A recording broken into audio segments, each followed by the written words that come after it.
দুনিয়ার জমিনে আল্লাহর পয়গম্বর বলেন, খায়রুকুম মান তাআল্লামাল কুরআন ওয়া আল্লামা। এই দুনিয়ার জমিনে সর্বশ্রেষ্ঠ সন্তান হলো যারা দ্বীনি ইলম শিক্ষা করে, যারা কোরআন শিক্ষা করে এবং অন্যকে কোরআন শিক্ষা দেয়। পৃথিবীর জমিনে সর্বোত্তম কারা? আল্লাহর পয়গম্বর বলেন তারা যারা কোরআন শিক্ষা অর্জন করে, যারা কোরআন শিক্ষা দেয় অন্যকে। বলি সুবহানাল্লাহ।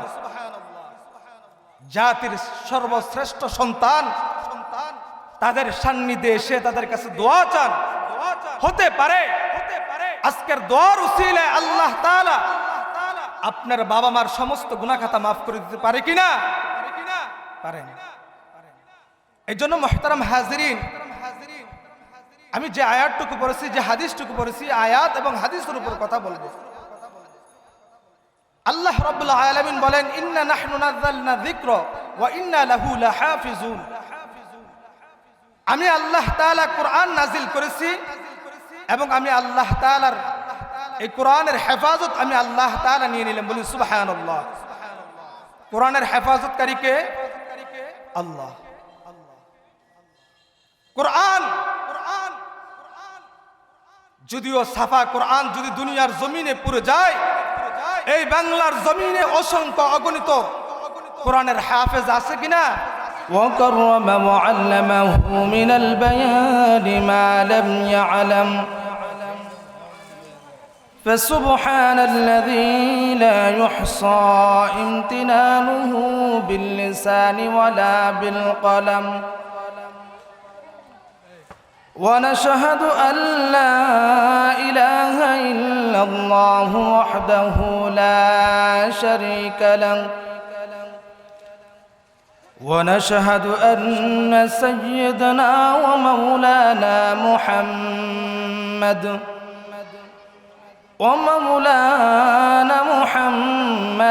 عبده ورسوله صلى الله تعالى وعلى آله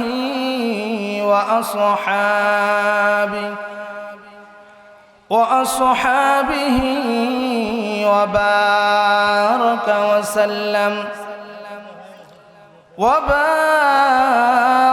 وسلم تسليما كثيرا. عما بعد فأعوذ بالله من الشيطان الرجيم. بسم الله الرحمن الرحيم. إنا نحن نزلنا الذكر وإنا له لحافظون. وقال النبي صلى الله على آله وسلم طلب العلم فريضة على كل مسلم. وقال تعالى إن الله وملائكته يصلون على النبي يا أيها الذين آمنوا صلوا عليه وسلموا تسليما.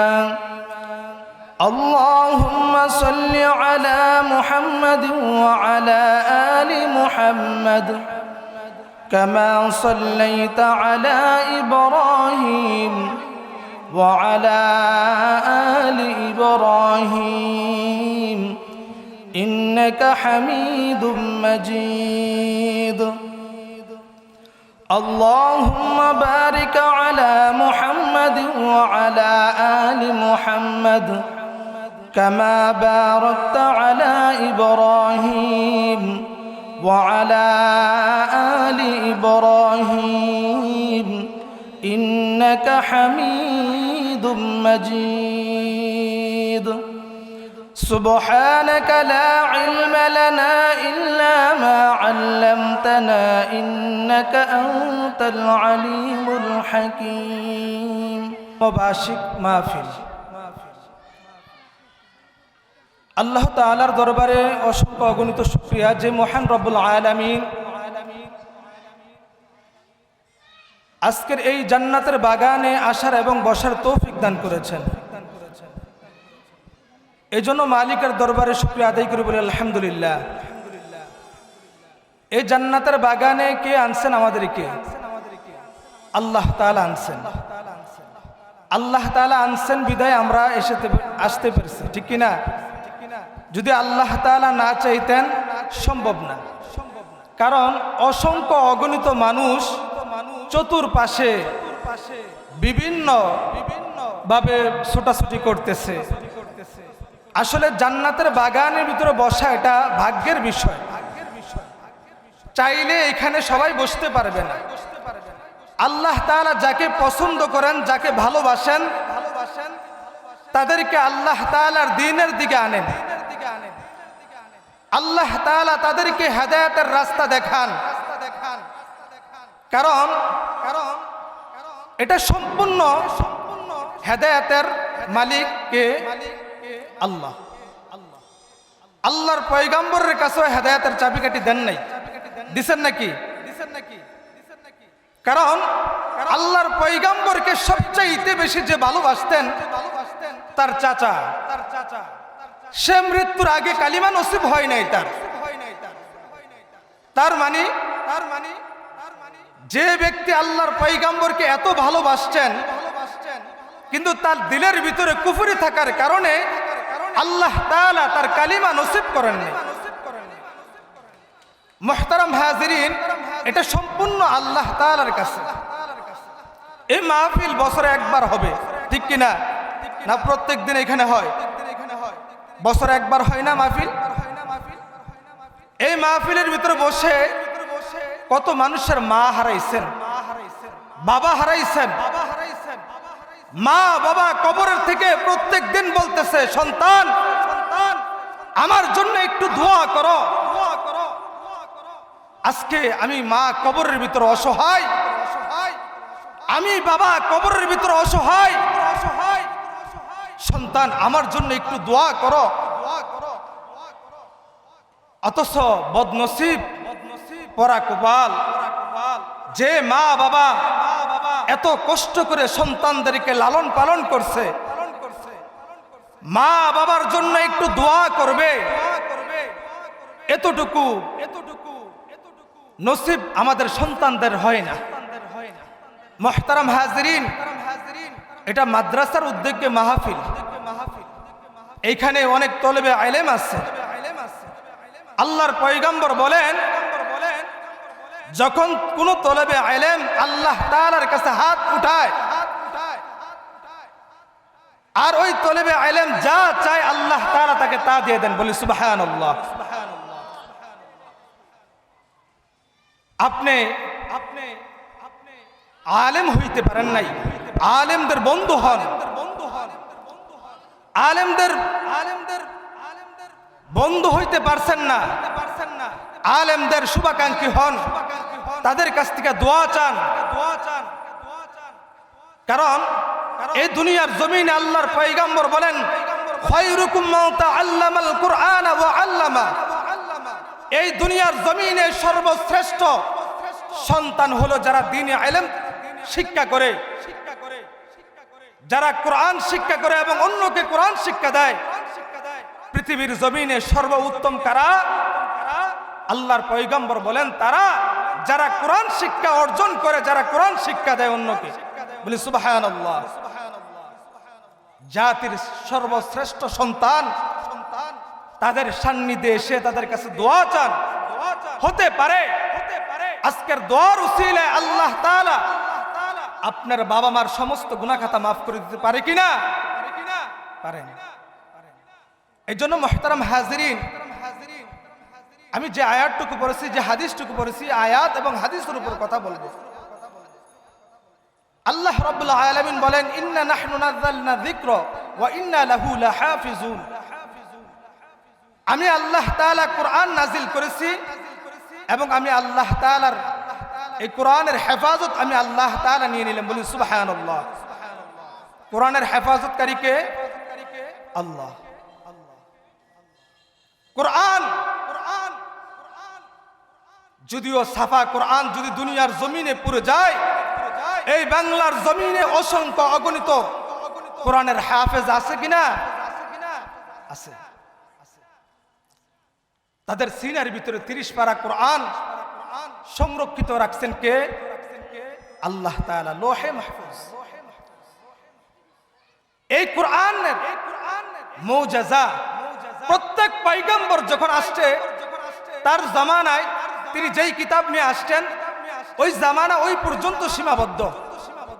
ওই কিতাব পরে পয়গম্বর যারা আসছে তারপরে ওই কিতাব চলছে না। পয়গম্বর আদমের সময় যে কিতাব নাজিল হয়েছে আল্লাহ তাআলা নাজিল করছেন ওই কিতাব ওই পর্যন্ত সীমাবদ্ধ। এক এক পয়গম্বরকে আল্লাহ তাআলা এক এক মুজিজা আল্লাহ তাআলা দিয়েছেন,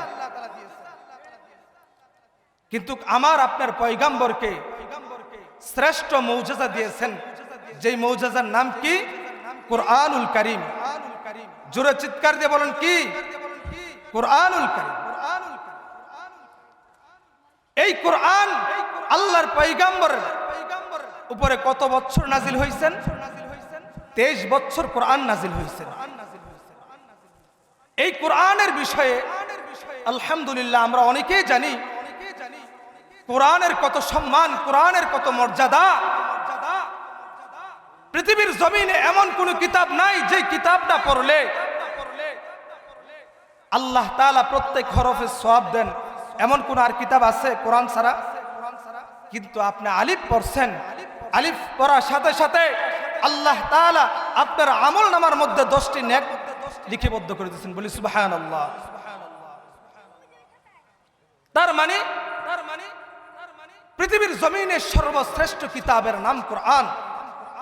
মুহতারাম হাজিরিন, আপনার সন্তানকে কোরআন শিক্ষা দিতে পারলেন না, তার মানে এই দুনিয়ার জমিনে আপনি কোনো কিছু শিক্ষা দিতে পারলেন না।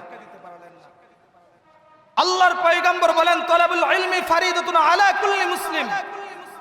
প্রত্যেকটা নরনারীর উপরে দ্বীনি ইলম শিক্ষা করা কি? ফরজ। হাশরের ময়দানে আপনি কোনো বাহানা দিয়ে পার পাবেন না। আল্লাহ তাআলার কাছে বলবেন আল্লাহ আমার কাছে আসে নাই, এটা বলে আপনি পার পাবেন না হাশরের ময়দানে।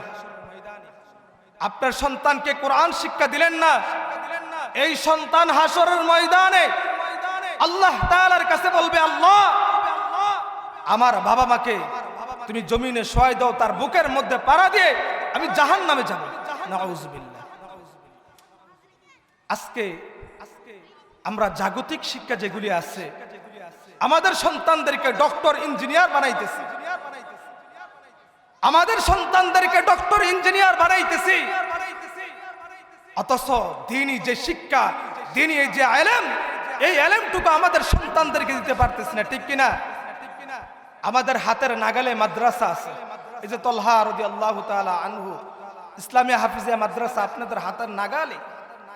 মুহতারাম হাজিরিন, একটা সন্তানকে দেন, যেই সন্তান আপনার মৃত্যুর পরে আপনার গোসল করাবে, যেই সন্তান আপনার মৃত্যুর পরে জানাজার নামাজ পড়াবে, যেই সন্তান আপনার মৃত্যুর কবরের সামনে দাঁড়িয়ে আপনার জন্য আল্লাহ তাআলার কাছে দোয়া করবে, আপনার মাকবারার সামনে একটা সন্তান তৈরি করে দিয়ে যান, একটা সন্তানকে কোরআনের হাফেজ বানাই যান।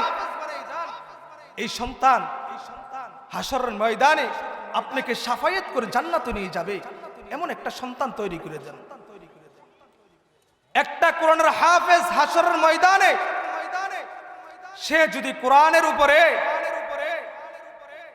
সে যদি কোরআনের হাফেজ হওয়ার পরে কোরআনের উপর যদি সে চলাফেরা করে, কোরআন হাদিস অনুযায়ী চলাফেরা করে, আল্লাহর পয়গম্বর বলেন এ হাফেজের কোরআনের মা বাবাদেরকে হাশরের ময়দানে তাদের মাথার মধ্যে নূরের মুকুট পরাইয়া তাদেরকে হাশরের ময়দানে উঠানো হবে। বলি সুবহানাল্লাহ।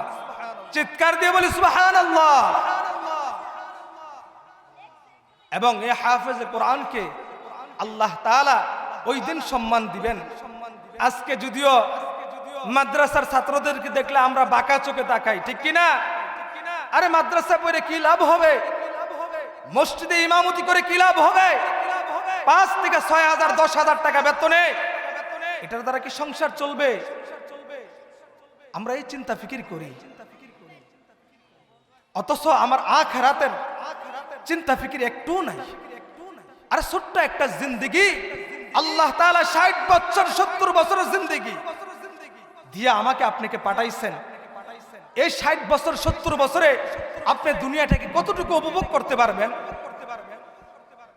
আরে একটা দুনিয়ার জমিনে একটা প্রাণী যতটুকু ভোগ করতে পারে তার 3 ভাগের 1 ভাগও তো আমরা উপভোগ করতে পারি না, ঠিক কিনা?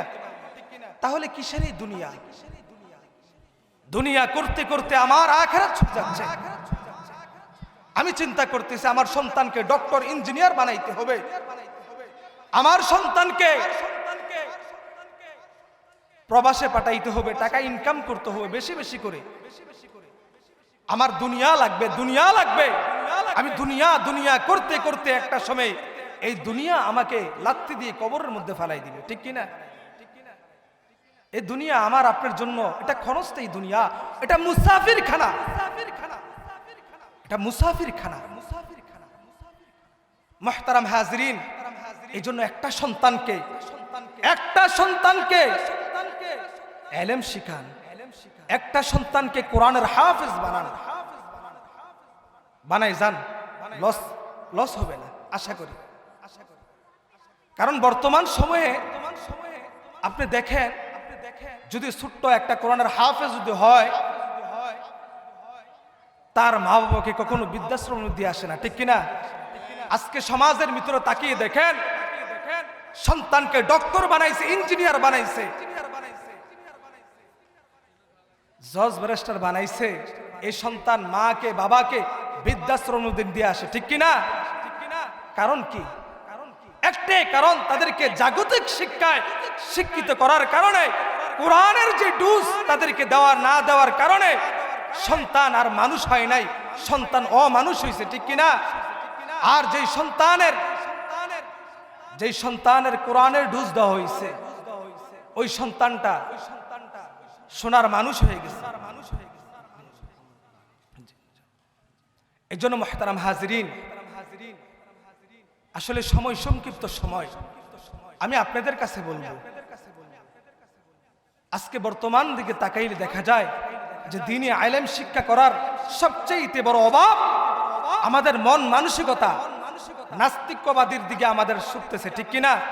আমার সন্তানকে সমস্যা নেই, ডক্টর বানাবো সমস্যা নাই, ইঞ্জিনিয়ার বানাবো সমস্যা নাই, তার আগে আমার সন্তানকে দ্বীনি ইলম যতটুকু মুসলমান হিসাবে যতটুকু দ্বীন ইসলাম জানার প্রয়োজন, অতটুকু আমার সন্তানকে অতটুকু শিক্ষা দেই। আমরা দেব তো ইনশাআল্লাহ? ইনশাআল্লাহ আজকের থেকে আমরা ফিকির নিব ইনশাআল্লাহ। তালহা রাদিয়াল্লাহু তাআলা আনহু, এখানে মহিলা মাদ্রাসা আছে এবং পুরুষ শাখাও আছে। ইনশাআল্লাহ নিয়ত করেন, হিম্মত করেন, একটা করে সন্তান আমরা দেব ইনশাআল্লাহ। আমার 5টা সন্তান, একটারে বিভিন্ন লাইনে, 4টারে ভিন্ন লাইনে পড়াইছি, একটারে দ্বীনি লাইনে পড়াবো, যে আমার মৃত্যুর সময় আমার সামনে কোরআন তেলাওয়াত করবে। আল্লাহর পয়গম্বর বলেন, যখন মৃত্যু শয্যা ব্যক্তির সামনে সূরা ইয়াসিন তেলাওয়াত করা হয়, ওই ব্যক্তির মৃত্যুকে আল্লাহ তাআলা ইহসান করে দেয়। বলি সুবহানাল্লাহ। এজন্য মুহতারাম হাজিরিন, একটা সন্তান তৈরি করে যান, একটা সন্তান তৈরি করে যান। আমি আশা করব ইনশাআল্লাহ আমরা সবাই এখানে যারা আছি, আমরা সবাই হিম্মত নিব তো ইনশাআল্লাহ। আল্লাহ তাআলা আমাদেরকে দুনিয়া এবং আখিরাতকে বোঝার তৌফিক দান করুন। সবাই বলেন আমিন। সংক্ষিপ্ত সময়, বেশি কিছু বলতে পারলাম না, যতটুকু বলছি আল্লাহ তাআলা যেন আমাকে এবং আপনাদেরকে আমল করার তৌফিক দান করেন। আসসালামু